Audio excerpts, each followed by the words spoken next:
E aí, marxistas e keynesianos, hoje eu quero falar sobre uma obra diferente. Eu vou tentar trazer para vocês uma perspectiva ANCAP acerca de um mangá chamado Berserk, do autor Kentaro Miura. É uma obra insanamente boa, envolve muita fantasia, lutas medievais, muitas guerras, sanguinolência pra caramba, muita violência mesmo, carnificinas insanas, muita magia, monstros, demônios, fadas, seres celestiais. É um negócio insanamente doido, tá ligado? E de verdade, é uma obra fantástica. Eu não acredito que haja outro mangá tão profundo, tão denso, tão visceral quanto o próprio Berserk. Talvez o Vagabondo, pelo que me dizem, mas eu não li o Vagabondo inteiro, só li alguns capítulos. Então, quem sabe mais pra frente eu acho também uma obra que se equipare ao Berserk. Então eu decidi trazer para vocês uma perspectiva ANCAP, porque nessa segunda releitura eu vi muitos mais elementos. Eu não diria libertários, porque não há elementos libertários na série, de verdade. Até o protagonista mesmo agride pessoas inocentes. Ele já matou, inclusive, um personagem que era completamente inocente, uma criança, por uma falha dele. Mas enfim, eu vou tentar trazer o mínimo de spoiler possível aqui pra vocês, mas não tem como eu deixar de dar spoiler, porque só falar o nome do vilão já é um spoiler em si. Mas saibam que eu vou estar falando majoritariamente para as pessoas que já leram o mangá, porque não tem como eu trazer para vocês aqui uma representação do sentimento que eu sinto ao ler essa obra, sem realmente falar sobre as nuances, falar sobre os personagens, porque é algo muito complexo. Eu vou tentar não falar sobre o eclipse, para quem já leu a história, porque é o ponto alto do mangá, e eu acho que ele é algo extremamente nefasto, algo extremamente malévolo. Então a pessoa tem que sentir realmente a mesma coisa que o Kentaro Miura gostaria que fosse transmitido para as pessoas que estão lendo. Então acho que um spoiler nesse caso atrapalha muito da experiência do leitor, principalmente nessa parte. Mas, enfim, a história é baseada num cara chamado Guts, é uma história sobre a tragédia que é a vida dele. Ele já começa nascendo de um cadáver, para vocês terem ideia. Ele é criado por um bando de mercenários que adota ele.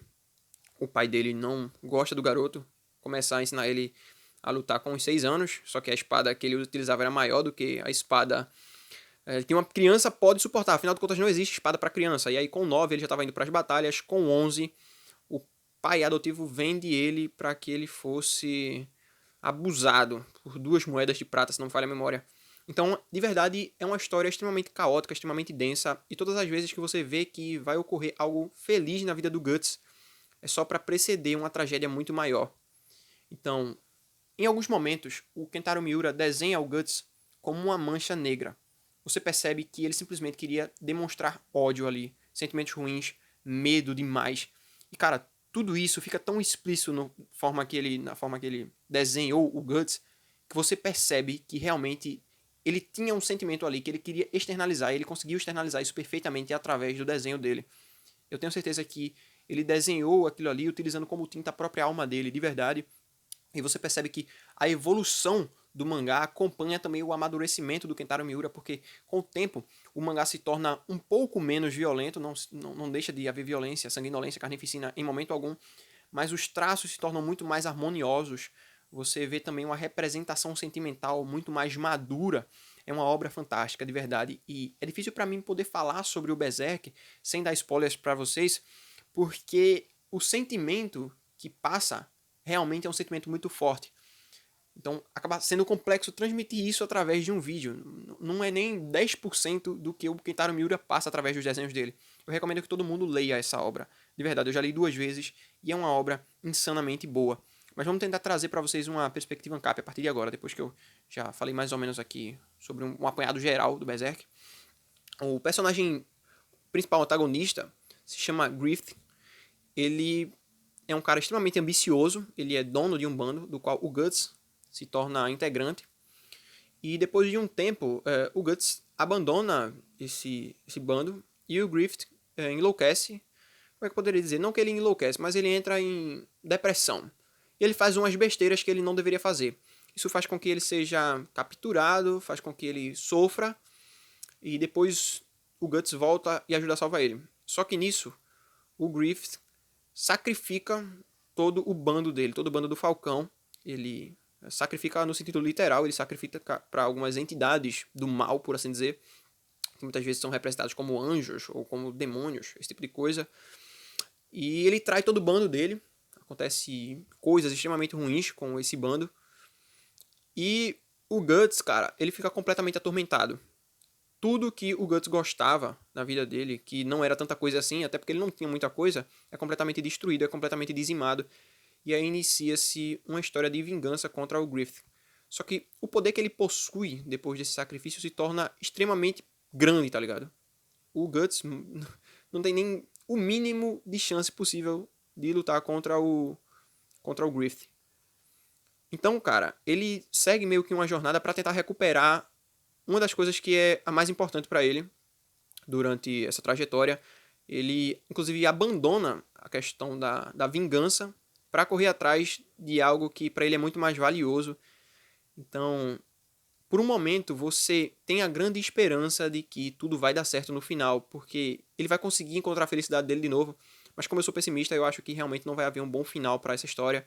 Eu acho que o Guts vai sofrer bastante e depois vai finalizar com a morte dele, ou com o mundo acabando, ou algo desse tipo. Algo que vai trazer para ele um sofrimento muito maior do que toda a saga já mostrou pra gente. Mas então, o Griffith, depois que ele consegue esse poder, ele vai atrás do sonho dele, que é basicamente ser um grande rei, de ser um cara extremamente poderoso. E ele faz tudo que está ao alcance dele. Para ele, as pessoas são basicamente meios para que ele alcance esse fim, essa ambição gigantesca que ele possui de adquirir poder. E sabe, as pessoas começam a enxergar o Griffith como se fosse um salvador da pátria. Ele manipula as pessoas através do poder dele para que isso ocorra. Se bem que envolve muito destino na série, na saga.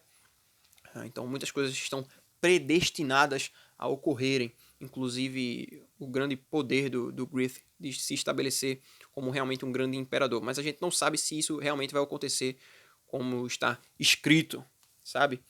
Então, eu faço um paralelo aqui com o Griffith e com os governantes que a gente vê por aí. Quando ele se mostra para a população, ele é visto como o Falcão Branco. Ele é extremamente bonito, ele tem uma retórica excelente, ele fala de um jeito muito bonito e agradável. As palavras que ele diz são descritas como palavras suaves, que realmente acalmam aquelas pessoas, ao mesmo tempo que intimidam por causa da beleza dele, por causa da força que ele possui, por causa da imponência que ele possui. Só que isso é o que ele mostra quando ele está na frente da população, quando as pessoas estão enxergando ele como o grande general bom que veio para salvar o mundo, o grande Messias. Só que por trás das cortinas, ele demonstra a real forma dele, que é a forma de Fento, que é como ele se tornou, como ele reencarnou depois de sacrificar todo o bando dele. E é algo extremamente nefasto, algo extremamente dantesco. E muita gente acha que ele realmente é o salvador da pátria. Só que as pessoas ignoram que ele abriu uma fenda entre o mundo espiritual e o mundo físico. Então todos os monstros, todos os demônios que saíram do mundo espiritual vieram para o mundo físico, para o mundo da gente, para o mundo da gente entre bilhões de aspas. E essas criaturas começaram a dizimar as pessoas, a destruir a propriedade das pessoas, e elas começaram a migrar para a capital, para a cidade capital que o Griffith fundou, que se chama Falcônia, né? A capital do Falcão Branco, ou Falcão da Luz. E as pessoas começam a migrar para lá e achar tudo isso maravilhoso. Eu faço disso um paralelo com o Estado, porque o Estado vem, corta as nossas pernas, depois ele nos dá uma muleta para que nós achemos que ele é realmente benevolente, para que os governantes sejam benevolentes, por assim dizer. Sabe, isso é tão escancarado na série. Para vocês terem uma ideia, o próprio Estado religioso se une completamente ao Griffith. Porque ele manipula, para vocês terem ideia, ele manipula inclusive a religião para que essas pessoas acreditem que ele é um tipo de Messias. As pessoas realmente acreditam que ele é um ser divino, um ser angelical, uma apoteose que desceu à Terra para salvar toda a humanidade, toda aquela região de Midland e os territórios ao redor. Só que no final das contas, ele só é ambicioso. Ele tende a expandir o seu poder completamente e ele não vê nenhum limite de meios para isso. Ele usa um exército de demônios, ele mistura com as outras pessoas e sem contar dos meios que ele utilizou para isso, que foi trair completamente o bando dele. As pessoas não sabem disso na série, então eu acho que muita gente se tornaria contra o Griffith. Ele tem que manter isso em segredo. Entretanto, mesmo assim, eu acredito que se ele revelasse que ele fez muito mal para a própria humanidade, as pessoas continuariam seguindo ele, porque elas acreditam que precisam de alguém para salvá-las. Isso é dantesco, isso é nefasto, a gente vê isso todos os dias, quando a gente conversa sobre as pessoas, elas perguntam quem é que vai fazer isso por determinado grupo, quem vai fazer isso sobre os pobres, quem vai ajudar as pessoas a adquirirem a educação, porque elas não conseguem enxergar que são capazes de conseguir tudo isso sozinhas. O mercado está aí para isso. E elas continuam acreditando que precisam de um governante. O Griffith é a representação perfeita de tudo isso. Ele é um monstro, ele é um ser malévolo, ele é um ser extremamente ruim, extremamente perverso. E mesmo assim, as pessoas acreditam que ele é alguém bom por causa do jeito como ele se vende. Como o Falcão Branco, como o Falcão da Luz, como o Salvador. E ele lidera uma tropa de demônios, junto com uma tropa de homens, para lutar contra o mal, sendo que o mal foi algo que ele mesmo liberou na Terra. Embora ele não tenha liberado todo o mal, realmente há alguns monstros, alguns apóstolos, como são chamados no mangá, que se tornaram esses monstros por vontade própria, né? Eles conseguiram um determinado objeto que permite que eles... Como é que eu poderia dizer? É algo análogo a uma venda à alma, um pacto, esse tipo de coisa. Então eles sacrificam algo que eles amam para adquirir poder. Muitos monstros fizeram isso, se tornando apóstolos. Mas o Griffith foi o pior de todos. Inclusive ele se torna meio que um dos líderes dos monstros, dos seres que permitem que outras pessoas também sacrifiquem alguém para adquirir poder. Ele se torna um ser que causa ojeriza só de eu lembrar dele. De verdade, o sentimento que aflora quando eu leio Berserk é um sentimento ruim, é um sentimento denso. Não é um lugar bom para você estar visitando, para você estar lendo sempre, porque aquilo te traz à tona sentimentos muito ruins. Então, cara, tenha cuidado quando você for ler o Berserk, tá ligado? Ele é realmente complexo, ele é denso, ele mostra atrocidades de forma muito fria. O autor, para escrever aquilo ali, velho, eu tenho certeza que tava em um tipo de momento da vida dele que pairava o caos, ódio, raiva, sentimentos ruins, porque não tem como você transpassar todos aqueles sentimentos para que o leitor absorva esse sentimento, para que você sinta isso junto com os personagens sem que você realmente estivesse derramando esses sentimentos que você está sentindo naquele momento no seu próprio desenho. Como eu disse anteriormente, se você não estiver derramando a sua alma ali. E bicho, para vocês terem uma ideia, no último capítulo, que é o 358, na verdade, não seria esse o número correto, porque a obra tem 16 capítulos negativos, ou do que vai até do 0.16, e depois começa o 1, 2, 3, enfim, até o 358 até agora, mas no total são 374, se não me falha a memória. Nesse último capítulo é falado, inclusive, sobre a importância da educação sendo fornecida pelo Estado, porque a partir disso você consegue controlar a população. Na verdade, o que ele diz lá é que as pessoas não devem receber muita educação, ou então elas podem se rebelar contra o próprio Estado. Elas começam a criticar as coisas que o Estado faz, sabe? Elas começam a questionar a questão das caixas, das ordens que são formadas dentro do Estado. O Hans Hermann Hoppe fala muito bem sobre isso, sobre o sentimento de um tipo de luta de classes que ocorre em um tipo de monarquia, onde as pessoas conseguem perceber que todas elas são súditos de um cara só, porque não tem a possibilidade de você se tornar parte da nobreza, se tornar parte do reinado.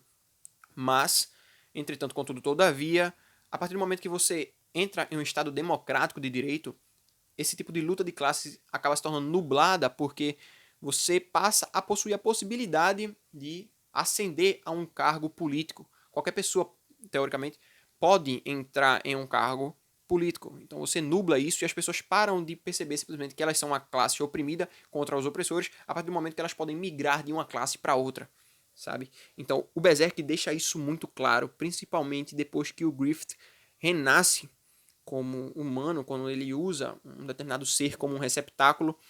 E, cara, é nojento, tá ligado? O jeito como ele age, o jeito frio e calculista como ele age. E ele engana as pessoas, ele machuca as pessoas sem que sequer as pessoas percebam isso. Elas todas começam a agir como se ele realmente fosse um anjo divino que veio para salvar a Terra, quando na verdade ele é um monstro, ele é um animal, ele é um ser grotesco, um ser completamente sem escrúpulos, que causa nojo, uma ojeriza gigantesca em quem tá lendo. Eu não consigo imaginar que o Berserk pode terminar de uma outra maneira sem que a cabeça do Griffith seja cortada. Quer dizer, eu consigo imaginar, porque eu sei que vai ter muita tragédia pela frente, mas eu gostaria muito que isso ocorresse, que ele fosse decepado, só que eu sei que não vai acontecer isso, tá ligado? Eu gostaria que fosse isso, eu consigo imaginar isso, mas eu acho que não vai ocorrer assim. Eu acho que o Kentaro vai fornecer pra gente um plot twist insano. Mas eu espero que, de verdade, ele seja punido, porque não tem como, tá ligado? É tão grotesco. Você tem que realmente ler o Berserk pra poder entender o sentimento que eu tô tentando passar pra vocês aqui. É o extremamente denso, extremamente complexo. O jeito como ele desenha o Guts. Isso aqui é literalmente agora pra quem já leu o mangá. Quando a Shirk e a Farnese entram na mente da Casca, o jeito como é retratada a mente da Casca depois das coisas que aconteceram com elas são extremamente tristes, cara. Vocês podem ver que eu tô usando extremamente o tempo todo palavras assim que causam impacto, porque realmente isso me causa esse tipo de impacto. O Kentaro Miura desenhou o Guts como um cão, completamente espetado, sem uma pata, sem a pata esquerda, puxando um caixão com a boneca da Casca dentro, completamente quebrada, enquanto esse cachorro vai juntando os pedacinhos dessa boneca, sabe? Então tem paixão ali, tem amor ali, ao mesmo tempo que é um cão, que é um ser completamente sujo, é um ser completamente enegrecido pelo ódio. O jeito como ele desenhou, cara, ele realmente transpassa o sentimento. De verdade, eu espero que a gente consiga ver o final do Berserk antes que o Kentaro Miura morra, porque senão depois não vai ter final, tá ligado? Vai ser só especulação, etc. Nem que eu tenha que aprender a desenhar e eu mesmo desenhar o Guts empalando o Griff. Tem muitas teorias que envolvem o Berserk, mas eu vou ficando por aqui, senão eu vou fazer o vídeo ficar extremamente extenso, que a vontade de falar sobre o Berserk é extremamente grande. Quando você lê isso, quando você relê, quando você vai pegando as nuances, quando você vai pegando as críticas a um tipo de estado religioso ou a um tipo de uso do Estado pela religião para tentar aumentar ainda mais o seu poder, subjugar os outros indivíduos, cara, tem críticas ali tão ferrenhas que pra você pegar você tem que estar lendo, lendo e relendo, lendo e relendo. Só que não é algo bom pra estar visitando sempre. Isso realmente traz sentimentos ruins, sentimentos que todos eles são pesados, tá ligado? Então, leia, passe um tempo, depois você lê de novo, quando você esquecer. Realmente é um negócio caótico, difícil de lidar e você fica muito emocionado. Eu, de verdade, tô falando aqui as coisas pra vocês, mas não é nem 10% da emoção que eu tô sentindo. Eu tô tendo que me conter muito, porque a vontade é de gritar aqui e dizer que o Griffith fez tudo de errado. Algumas pessoas falam por meme que o Griffith não fez nada de errado, mas ele fez tudo de errado. Ele é o pior vilão que eu já vi na minha vida. De tudo que eu já assisti, de tudo que eu já li, ele é a pessoa mais malévola. Os olhos dele transpassam o mal, principalmente pra gente que é leitor, que sabe tudo que tá por trás das cortinas. Eu vou ficando por aqui, deixem o seu like, se inscrevam no canal. Vocês podem patrocinar o canal através dos links que estão aí na descrição. Inclusive, vocês podem comprar livros na Amazon através dos meus links e vocês vão estar ajudando a patrocinar o canal também. A próxima perspectiva ANCAP que eu trarei para vocês vai ser acerca do Watchmen. E agora eu vou ficando por aqui. Valeu, falou e fui.